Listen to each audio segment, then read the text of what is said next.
Tonight, history in the making. Joseph R. Biden Jr. inaugurated as the 46th President of the United States. The beginning of a new era in America and a ceremony like none we've ever seen. Joe Biden taking the oath on his family Bible. First Lady Jill Biden by his side. Kamala Harris making history as the first woman, first black American, and first South Asian American sworn in as Vice President. Biden in his inaugural address calling for unity, telling a nation divided we must end this uncivil war. The moving moments, the youngest ever inaugural poet, her powerful words. The celebration scaled back due to COVID, unprecedented security, the images of pomp and circumstance at the Capitol, a stark contrast to the deadly siege there. Donald Trump, the first outgoing president to snub his successor's inauguration in 152 years, his parting message. And President Biden in the Oval Office, his first challenges, none more urgent than the pandemic that's claimed 400,000 American lives. The actions he's taken in his first hours as the nation enters a new chapter. The inauguration of Joseph R. Biden Jr. This is NBC Nightly News with Lester Holt. Good evening, everyone. America witnessed the birth of a new presidency today. Despite a raging pandemic and the threat of domestic terror, Joe Biden and Kamala Harris took the oaths of office, becoming president and vice president. The peaceful transfer of power completed. President Biden sworn in on the very Capitol platform, scaled just 2 weeks ago by a seething mob. The president in his inaugural address calling for unity and for the end to what he called America's uncivil war. A day draped in rich history of not only the extraordinary circumstances, but also the swearing in of the first woman and first woman of color to become vice president. The Biden administration wasting no time charting its course tonight. Please raise your right. The moment, so familiar. The new commander-in-chief taking the oath. I, Joseph Robinette Biden Jr., do solemnly swear. But virtually everything else today unprecedented. So much of the pageantry erased by the pandemic. No crowds, just a field of flags. After the Capitol riot, thousands of soldiers guarding D.C. And for the first time in over a century, the outgoing president skipping the ceremony. A goodbye. We love you. We will be back in some form. President Trump speaking early this morning. It is my greatest honor and privilege to have been your president. I will always fight for you. I wish the new administration great luck and great success. Mr. Trump boarding Air Force One for Florida, but not before leaving behind the traditional note for his successor in the Oval Office desk. Then our first glimpse of the incoming president, Joe Biden and his wife Jill, at church with bipartisan leaders from Congress. At the Capitol, former presidents arriving, along with outgoing Vice President Mike Pence. His successor there, too, escorted by Eugene Goodman, the Capitol police officer who fended off those rioters. And then Joe Biden. The next president of the United States, Joseph R. Biden. After nearly 50 years in politics, those last few minutes before taking the oath, following Lady Gaga singing the national anthem.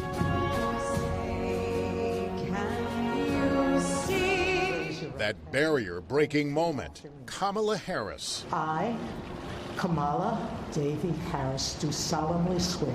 I, Kamala Davy Harris, do solemnly swear. The first woman of color, the first woman ever to become America's vice president. So help me God. And at age 78, the oldest man to take the oath, Joe Biden, sworn in as the 46th president. Congratulations, Mr. President. Then, President Biden's message to Americans. This is America's day. This is democracy's day. A day of history and hope, of renewal and resolve. Blasting the attack on the Capitol. A rise of political extremism, white supremacy, domestic terrorism that we must confront and we will defeat. And taking subtle shots at former President Trump. Each of us has a duty and a responsibility as citizens, as Americans, and especially as leaders, to defend the truth, and defeat the lies. President Biden acknowledging a country hopeful about vaccines, but still reeling from a pandemic. Let's say a silent prayer for those who've lost their lives and those left behind, and for our country. And this call to unite a deeply divided America. We must end this uncivil war that pits red against blue, rural versus urban, conservative versus liberal.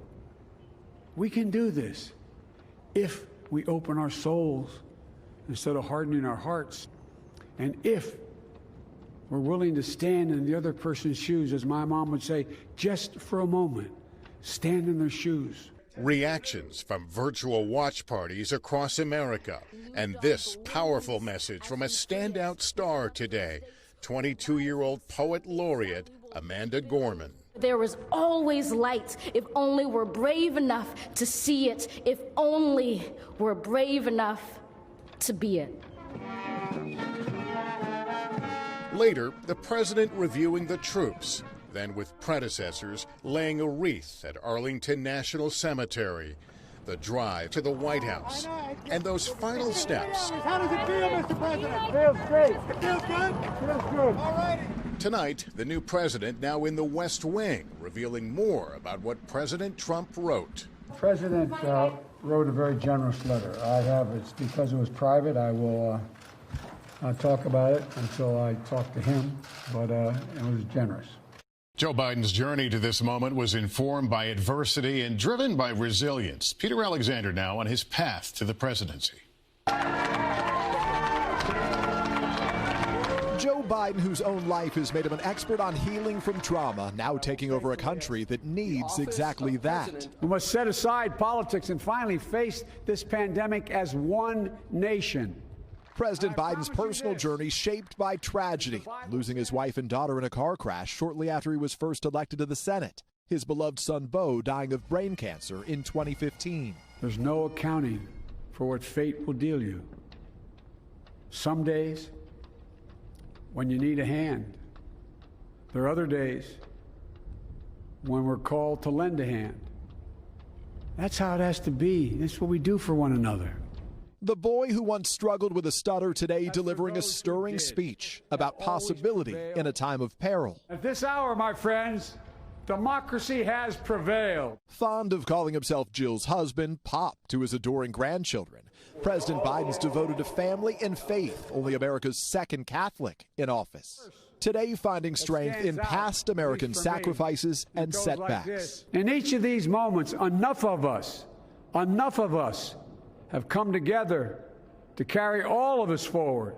His decades-long quest finally realized, now staring down enormous new challenges. Today, on this January day, my whole soul is in this, bringing America together, uniting our people, uniting our nation. Tonight, the pride of Scranton arriving at his new Pennsylvania Avenue address. Peter Alexander, NBC News, the White House. President Biden called this a winter of peril and significant possibilities, and he's already getting to work. Here's Kristen Welker. Tonight, President Biden in the Oval Office already at work.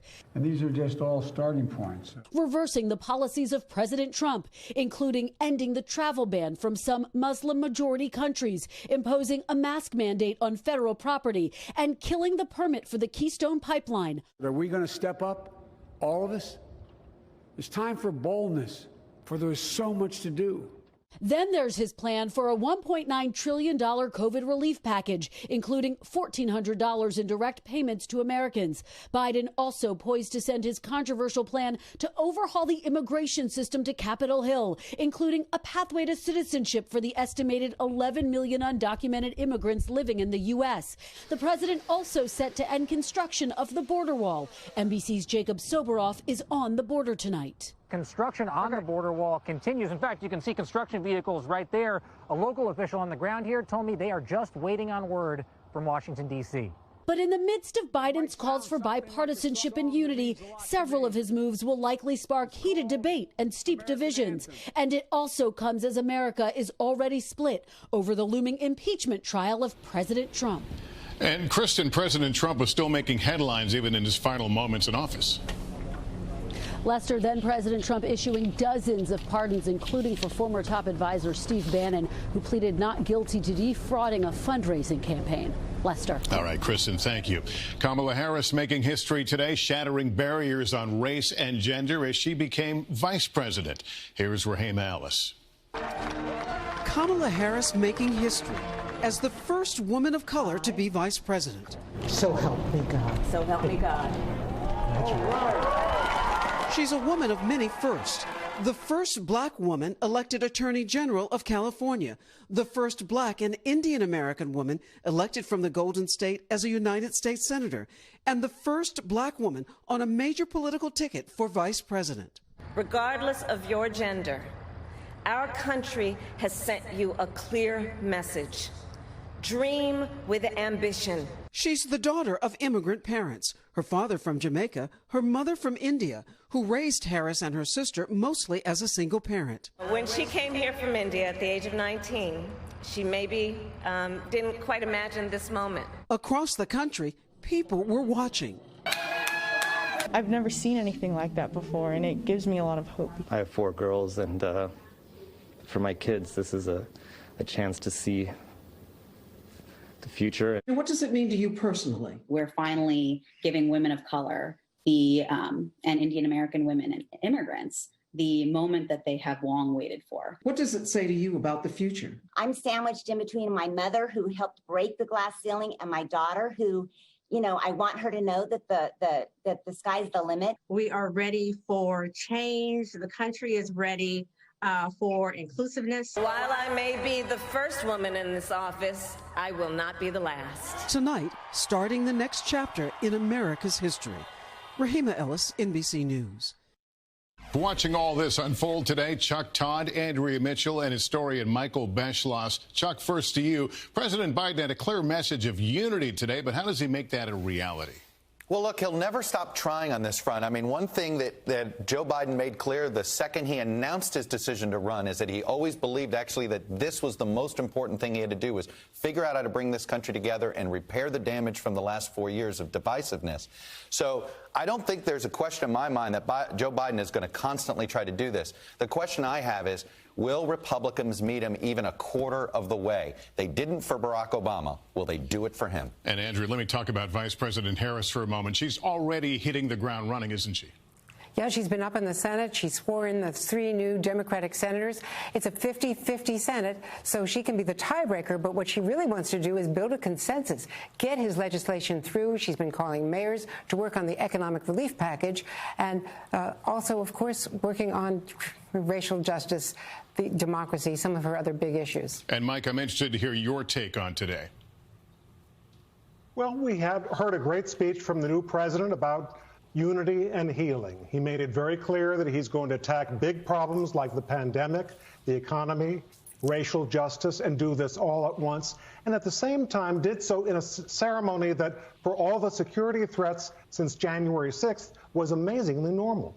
Michael Beschloss, Andrea Mitchell, Chuck Todd, thanks to all of you. In 60 seconds, the ritual that defines our democracy. The peaceful transfer of power is a cornerstone of our democracy, but this was unlike anything we've seen before. Here's Savannah Guthrie. It was never going to be a normal inauguration, not with a pandemic raging, but it could have and should have been better than this.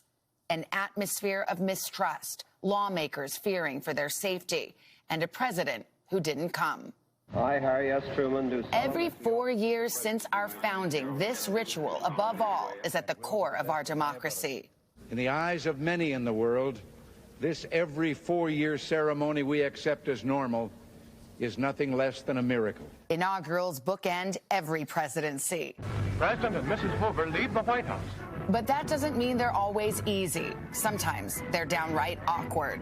Hoover was furious at FDR, his successor, because Roosevelt wouldn't sign on to his economic plans. During the entire ride to the Capitol, they barely spoke a word. Jimmy Carter was crushed when voters denied him a second term. I can't stand here tonight and say it doesn't hurt. I, Ronald Reagan. But on Ronald Reagan's inauguration day, Carter was there applauding. George H.W. Bush equally gracious when Bill Clinton beat him, leaving this note in the Oval Office: "Your success now is our country's success. I'm rooting hard for you." Difficult walk for Al Gore. In 2001, then Vice President Al Gore smiled and shook hands at George W. Bush's inauguration, despite an ugly 37-day recount. It couldn't have been pleasant for any of them, but our democracy is better for their grace. Hello, everybody. 4 years ago, some Democrats boycotted President Trump's inauguration. But President Obama made a show of his support. What an important symbol this peaceful transfer of power. And so did Hillary Clinton, still nursing the wounds of her loss. You have to go back to the 1860s to find a president who wasn't at his successor's inauguration. A 150-year streak now broken. Historians years from now may describe how different this inauguration was, but history will also record that the most important thing took place, which was the taking of the presidential oath. That's the treasure of democracy. That's the moment. A moment this year has shown us we cannot take for granted. It's interesting to look back, and Lester, for all those reasons, so many said today, Republicans and Democrats, they were grateful that former Vice President Mike Pence did come today. People are hoping that that is the beginning, sending a signal that it's time to move forward. Yeah, it's disappointing that we had to worry about whether this would go off peacefully, but it is, as you say, immensely gratifying. Savannah, thanks. Up next, as we continue here tonight, the critical tests President Biden will immediately face. President Biden has vowed to tackle several major issues, from COVID to the economy to racial injustice. We get more, beginning with Miguel Almaguer. Exactly 1 year ago today, the first COVID case in this country was confirmed. By next month, more than 500,000 lives could be lost to the virus. The president is calling for closer coordination with states to vaccinate 100 million Americans in the next 100 days. The U.S. will also rejoin the World Health Organization. The president asking all Americans to wear a mask for the next 100 days, saying we may be approaching the toughest and deadliest days of the pandemic. Miguel Almaguer, NBC News, Los Angeles. Former President Trump leaving the new administration with tremendous job losses due to the pandemic. 140,000 jobs were lost last month. More than 18 million people are currently on unemployment. President Biden has proposed a $1,400 stimulus check that, if passed, could provide more relief, and called for extending bans on evictions and foreclosures. But with hiring overall slowing down, a lot of this economic crisis hinges on the vaccine. Jolene Kent, NBC News, Los Angeles. Well, President Biden won in large part thanks to record turnout among black voters, including here in Georgia, who also helped deliver him a slim Senate majority. Well, now those voters have expectations. Within hours of taking office, President Biden signed an executive order focused on rooting out systemic racism in the federal government and directing each agency to come up with a plan to address inequalities. Now, other priorities include criminal justice reform and investing in communities of color. Blaine Alexander, NBC News, Atlanta. President Biden also faces critical tests on the world stage. Richard Engel is in London. Good evening, Lester. Here in Europe, among America's allies, there is a sense of relief. President Biden said he wants to re-engage with the world, to which our allies are responding, welcome back. China expects its confrontation with the United States to continue under the Biden administration. Russia today mostly focused on all the security in Washington, a way to show that the United States is still sick. But around the world among our allies, today was more about healing our international relations. Lester? All right, Richard, thank you. Up next, I'll have some final thoughts on this historic day. Finally, on this historic inauguration day, all of us together as one nation find ourselves at a crossroads. I, Joseph Robinette Biden Jr., do solemnly swear that we have held our breath for this day, not to celebrate the achievement of one man, but just to know that we could do it without interference, that the Constitution remains our guiding set of principles. This is not how we wanted it, neither against the background of a Capitol under siege by a man-made threat of violence, or above a national mall empty of spectators because of nature's threat, COVID. There above the Capitol steps, President Biden could literally see all around him the reminders of an ailing and wounded America. Preserve, protect, and defend. He may or may not be the person you wanted taking the oath today to lead our country, but he is the leader we have, and we desperately need him to be good.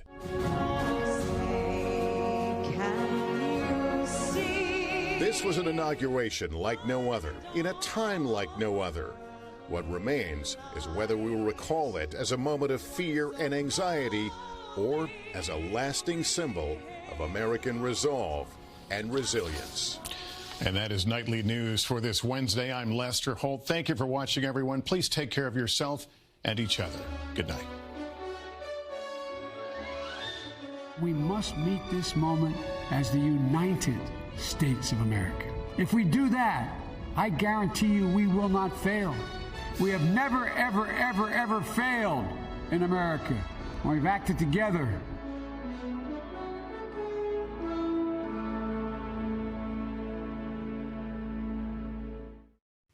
Hey, NBC News viewers, thanks for checking out our YouTube channel. Subscribe by clicking on that button down here and click on any of the videos over here to watch the latest interviews, show highlights, and digital exclusives.